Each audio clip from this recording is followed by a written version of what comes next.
These are simple Ohm's law and power problems, part 2. Problem 42. What's the effect on the current in a wire if both the voltage across it and its resistance are doubled? So our original Ohm's law equation is I is equal to V over R, where I is the original or initial I, V is the initial voltage, and R is the initial resistance. If your new voltage V new is twice the original, and your new resistance is twice the original, then you would solve for the new current by dividing V new by R new, which is 2V divided by 2R.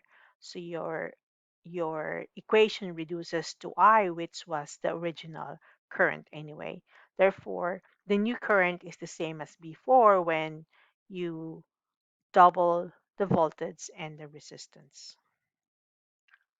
The second part of the problem is asking you if what if you have the voltage and the resistance, what happens to the current in the wire? So your new voltage is zero point 0.5 of the original 0.5 V, and your new resistance is zero point 0.5 of R, the original R. So applying Ohm's law, you have I new equals V new over R new.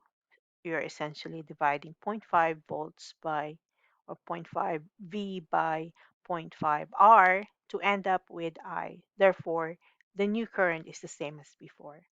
What this tells us is as long as your voltage and resistance are multiplied by the same value or divided by the same value, you'll end up with the same current running through the wire as before. The voltage marked on a light bulb is not an inherent property of the bulb, but depends on the voltage to which it is connected, usually 110 volts or 120 volts. The question is how many amperes or amps flow through a 60-watt bulb connected in a 120 volt circuit. Our working equation here is power equals current I times voltage V, and we substitute our values here. Our power is 60 watts. That's equivalent to the current multiplied by 120 volts because that's where our circuit is connected to. We solve for current I by dividing 60 watts by 120 volts. And so we end up with zero point 0.5 amps. This means that when you have a 60 watt bulb and you connect it to a 120 volt circuit, that light bulb is going to draw zero point 0.5 amps of current. For problem 44, we're asked to rearrange the equation current equals voltage divided by resistance to express resistance in terms of current and voltage.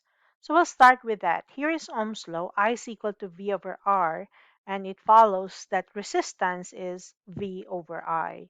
And then we're asked to solve the following. You have a certain device in a 120 volt circuit.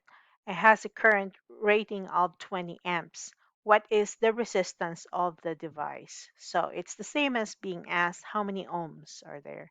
So now that we have derived our resistance being V over I, we substitute our values. We have 120 volts and we divide it by 20 amps of current and we get 6 ohms or 6 ohms.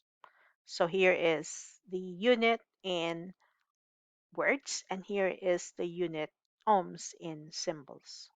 Problem 45. Using the formula power equals current times voltage, find the current drawn by a 1200 watt toaster connected to 120 volts. We'll start with this part here. So power is I times V and substitute 1200 watts for power. That's equal to a known current I multiplied by 120 volts. So we solve for I by dividing 1200 watts by 120 volts to end up with 10 amps.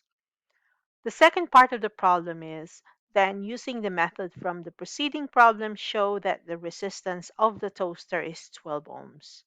Resistance is voltage divided by current. So again, we use 120 volts which was given, and we divided by the 10 amps what we just solved for. That gives us 12 ohms or 12 omega, 12 ohms.